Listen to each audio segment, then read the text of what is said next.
ॐ नमो नारायणाय। समनुस्मृततावकाङ्घ्रियुग्मः समनुः पङ्कजसम्भवाङ्गजन्मा निजमन्तरमन्तराय हीनं चरितं ते कथयन् सुखं निनाय। समये खलु तत्र कर्धमाख्यः दृहिणच्चाय भवस्तदीयवाचा धृतसर्गरसो निसर्गरम्यं भगवंस्त्वामयुतं समासिषेवे। गरुडोपरि कालमेघकम्रं विलसत्केलिसरोजपाणिपद्मं हसितोल्लसिताननं विभो त्वं वपुराविष्कुरुषे स्म कर्दमाय। स्तुवते पुलकावृताय तस्मै मनुपुत्रीं दयितां न वापि पुत्रीः कपिलं च सुतं स्वमेव पश्चात् स्वगतिं चाप्यनुगृह्य निर्गतो भूः।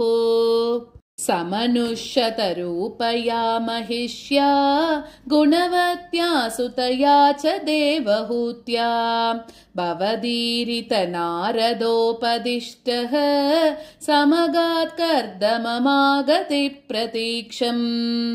मनुनोपहृतां च देवहूतिं तरुणीरत्नमवाप्य कर्दमोऽसौ भवदर्चननिर्वृतोऽपि तस्यां दृढशुश्रूषणया ददौ प्रसादम्।